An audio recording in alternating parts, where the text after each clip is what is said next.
What's going on, Washington Commanders Nation? It's your boy Rio Robinson back with the latest and greatest on the Rambling with Rio YouTube channel, where we ramble about the Washington Commanders. It is Monday, July 15th, and we are now less than 2 weeks from the start of Washington Commanders training camp, about 13 days away from shit getting real and us having constant, incessant Commanders chat and league wide chat. And you can actually put NFL Network on your TV again in a couple weeks, because we know the programming is very dry and very trash, but that's a conversation for another day. But as we draw closer to NFL training camp, I want to discuss the rookie of the year conversation. I want to have a little nuanced conversation about who the objective favorites to win the rookie of the year award is. And is it even a conversation that it's going to be a quarterback? That's a discussion I want to have, but I'm excited. Like, as you see these guys in their mini camp outfits, I'm excited for training camp to take place because I want to get updates on everybody's situation, not just Washington. I want to hear what the reports coming out of Chicago, New England, Minnesota, Denver, New York, etc. I want to hear everybody's situation. And we've been fed some very good content going into training camp because the Giants have done the first off-season Hard Knocks on HBO Max, and it's been phenomenal. This may be my new favorite version of Hard Knock. Seeing off-season stuff, seeing them in the room having the conversations about, so do we pay Saquon or do we not pay Saquon? Seeing them interview all the quarterbacks, which caused a stir and caused the film gurus and faux film gurus on Twitter to go crazy. So much conversation to be made about this rookie crop of quarterbacks in the rookie class in general. And then one of the major candidates for rookie of the year is going to be on regular Hard Knocks coming up, as the Chicago Bears and Caleb Williams will be on this year's training camp version. And then in the fall, they're doing the first divisional. Just give us all year versions of Hard Knocks, because football never stops and the world is a better place when the NFL is being talked about. But let's talk about the rookie of the year conversation. I'm looking at the odds right now for rookie of the year, and I'm looking at the top 8 guys and their odds to win the award. Chicago's Caleb Williams is at the top, sitting at plus 210 odds. Number 2, Arizona wide receiver Marvin Harrison Jr., elite bloodlines. I get it. Number 3, my boy, our quarterback, Jayden Daniels, plus 900. Minnesota quarterback JJ McCarthy at plus 1,000. Giants wide receiver Malik Neighbors plus 1,400. Drake May of the Patriots plus 1,500. Wide receiver Xavier Worthy plus 1,600. Chiefs wide receiver. And Mr. Personality, that Cajun boy, Keon Coleman, sitting at number 8 at plus 2,500. Let's have a conversation. Is it even feasible to put a wide receiver at top 3 in the rookie of the year conversation? Because just like the MVP award, I feel like the offensive rookie of the year award in a passing league is now the quarterback. You can have a historic receiver season and still not win if there was a good rookie quarterback. Let's go to last year for the perfect example. Puka Nakua, which to a lot of us sounded like the name of a character from Disney's Moana before last season. The only people who knew he was going to come in and take the league by his horn, like the only people that knew that was Sean McVay and them in LA. Nobody knew he was going to come in and go for 105 receptions, just under 1,500 yards, and 6 touchdowns as a rookie.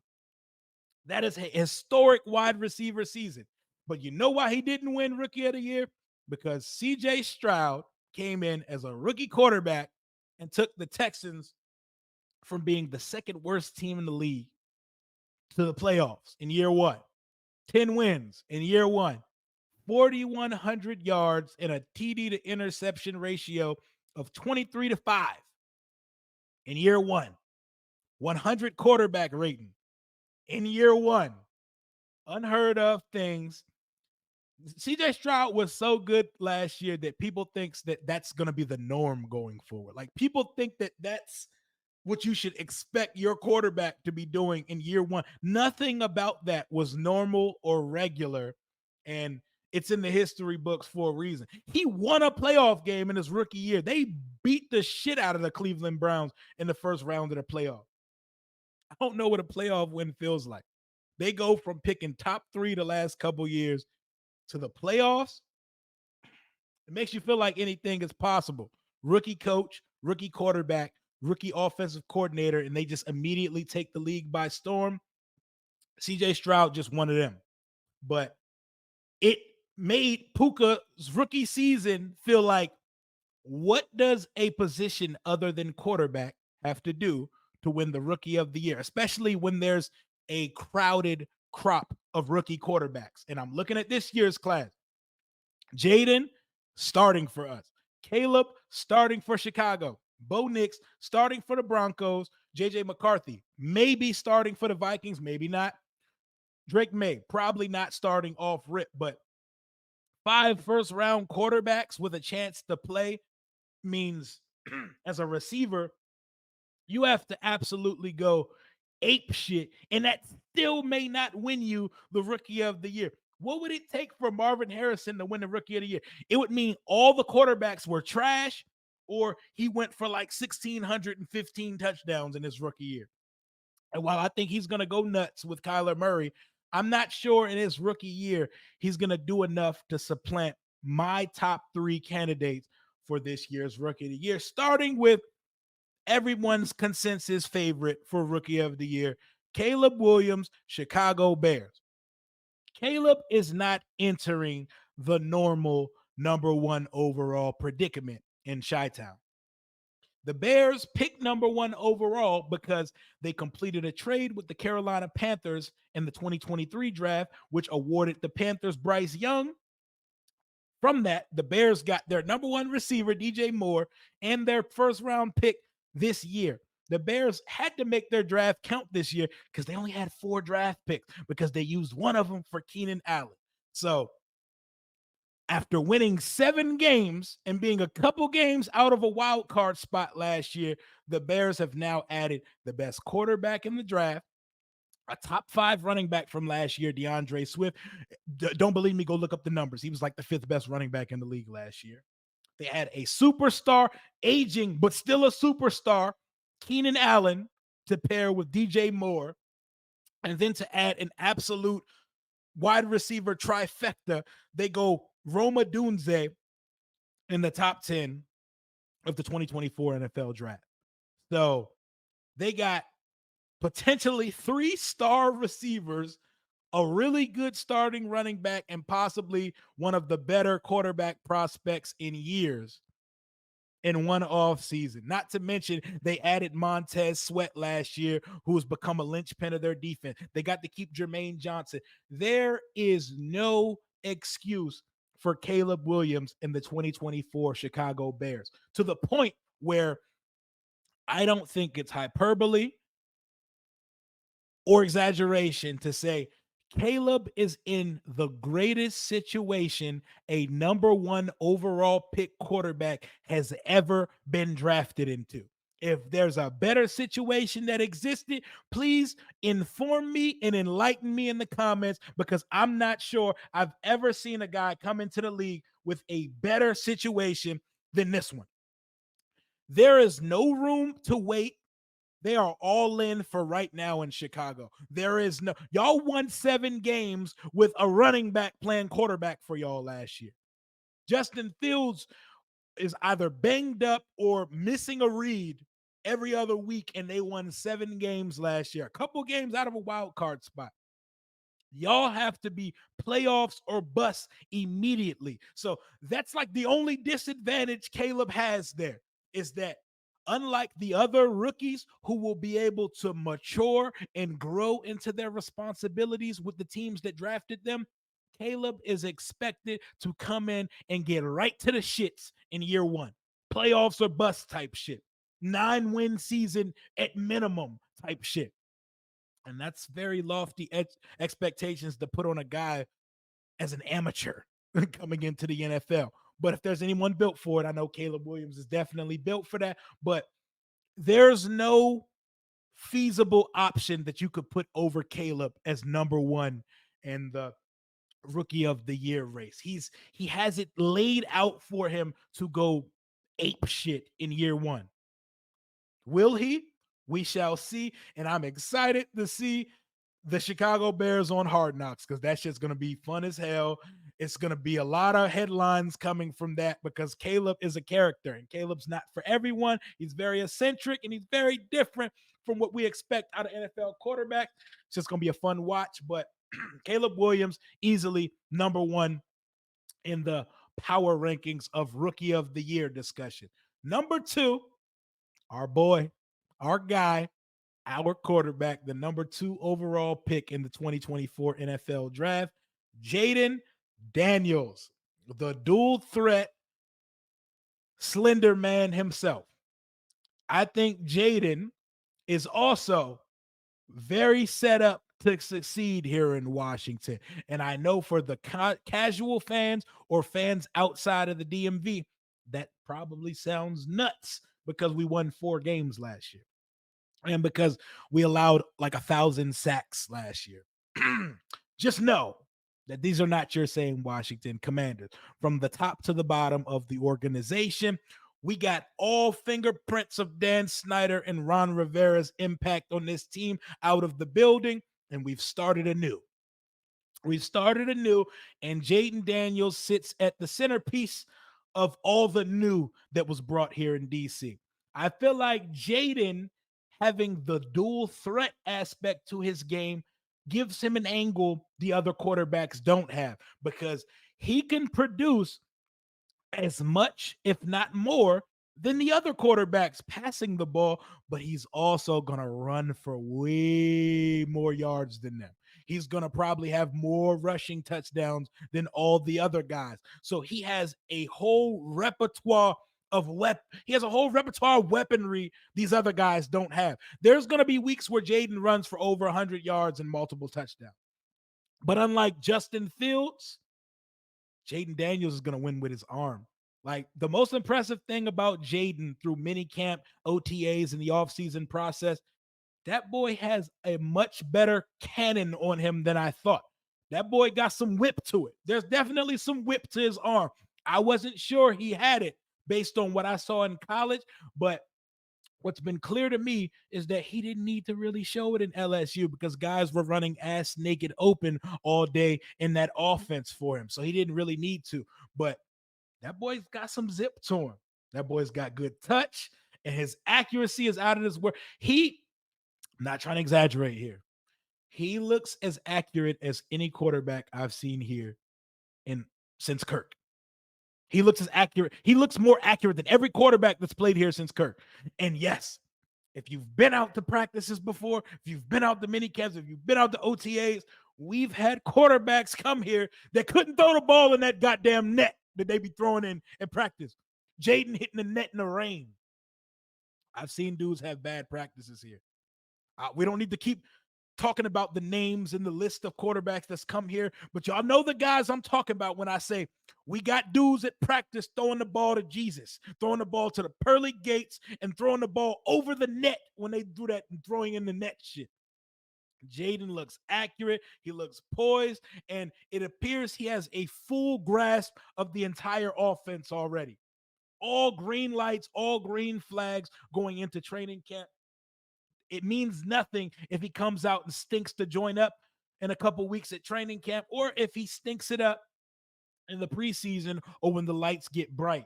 But Jayden Daniels has shown me nothing but he's locked in, he's all football, and he's going to be ready to go when week one starts. There is no quarterback competition here in DC. They're not just going to hand him the job on a platter. I honestly would because Marcus Mariota is not starting for us. Marcus Mariota has not even been given real consideration to be a starter. I love the parallels, though. They both went number 2 in the draft. They both won a Heisman. Marcus Mariota had the guys out in Oregon a couple weeks ago. Beautiful. Love the teammate. Love the camaraderie. Love the brotherhoodness. But let's call a spade a spade. There is no quarterback competition here in DC. It's Jayden's job. Jayden is the future, the present, the right now, the week one starter when we go up to Tampa Bay at 425, unless something catastrophic happens in the next few weeks. Knocks on wood. But Jayden Daniels just offers something the other rookie quarterbacks do not. He can take over a game with his legs, and his legs are going to be what kind of shields our biggest weakness on the team, which is our offensive line. I'm praying to God Brandon Coleman he just takes the left tackle job by the horns, corrals it, never lets it go. Because if we solve the left tackle spot, we should be straight. Because I think we're good on the interior. Right tackle, Cornelius Lucas or Andrew Wiley. I'm hoping it's Cornelius Lucas. But when you have a quarterback who has the legs to get out of stuff and a better offensive scheme that makes sense, I don't think it's going to look nearly like last year. I don't think we're going to see a 50 sack season out of this Commanders offense. Honestly, I think he's a more decisive quarterback as well. He's going to see the field better. You have to expect more out of a guy taken second overall than a guy you took in the fifth round. But the pass is the pass. Number two for rookie of the year, my quarterback, Jayden motherfucking Daniels. It would not surprise me if people have him as 1A and 1B with Caleb for the rookie of the year. Number three, this is probably going to shock some people, especially with all the conjecture and conversations we had during the draft process. It's not Marvin Harrison. It's not Malik Neighbors. It's not JJ McCarthy. It's not Drake May. My number three candidate for rookie of the year is Denver Broncos quarterback Bo Nix, the 100-year-old wonder out of Oregon. Yes, Bo freaking Nix. I feel like he was drafted into the one situation where he can succeed not only immediately, but long term. He goes to play in a Sean Payton offense. A Sean Payton. Oh, come on now. Jarrett Stidham and Zach Wilson aren't starting. You don't draft a 25-year-old quarterback and not have him play immediately. His style of distribution, point guard facilitator type style in Oregon fits perfectly in the Drew Brees style Sean Payton offense. And this is a guy who's going to know everything. He's like, if you could put a Sean Payton quarterback in a blender, it's going to come out as Bo Nix, because he's the guy no one's talking about, because there's nothing sexy, there's nothing flashy about his game. He's just going to sit in the shotgun and pick defenses apart. He's going to dink duck, and he's going to always be accurate, because that's what he does. He almost had two different college careers from Auburn to Oregon, but Denver was dying to get out of the Russell Wilson business. They ate almost $90 million of dead salary cap just to get rinsed Russell the fuck out of their organization. And they took Bo Nix in the first round, and Sean Payton and him, they're going to be a match made in heaven. Am I saying Denver is going to come out and have success immediately? No, but I think Bo Nix is going to start from day one. I think the fact that he's 100 years old and he has so much college experience that he's going to walk in, he's going to digest an offense immediately, and he's going to be ready to go. There's no reason to expect Bo Nix not to produce there in Denver. They got weapons over there. But the marriage with him and Sean Payton is just going to work. He may not ever be the best quarterback in the league, but I don't see why he can't be a Derek Carr to almost borderline Kirk Cousins style quarterback in this league. And it would not surprise me. And if he comes out the gates with like 23 to 25 touchdowns as a rookie and is in the mix for rookie of the year, because rookie of the year, like MVP, is a quarterback award. Unless you come out a year like Kenny Pickett and them, where all the quarterbacks are ass juice, it's a quarterback award. I feel like it would take Neighbors, Marvin Harrison, Rome Odunze, Brian Thomas Jr. It would take them like a Devontae Adams, Justin Jefferson prime production type season for them to unseat Caleb, Jayden, Bo Nix, or even a McCarthy for rookie of the year. So I got Caleb at number one, Jayden Daniels at number two, and my shocker, Bo Nix at number three for my top three power rankings for rookie of the year in 2024. Let me know how y'all got it stacked up in the comments below. Let me know if you think my list is stupid. Let me know everything you think and give me yours in the comments. Caleb, Jayden, Nix. Bo Nix is going to be a better pro than people think. He's not going to ever be the sexiest, flashiest, or be on Sports Center top 10. But I think he's going to produce and he's going to matriculate the ball up and down the field on defenses, and he's going to be a robot in Sean Payton's offense, and he was drafted into the perfect situation. That's all I got for right now, man. We're 13 days away from training camp getting underway, and daily content will be back around that time. Your boy's been inconsistent, I know, but honestly, what I can't do is force content out when I don't feel like I have anything to offer at the moment. But we are back in a couple weeks. It's time. Hail to the Washington Commanders. Until next time, Commander Rio, out.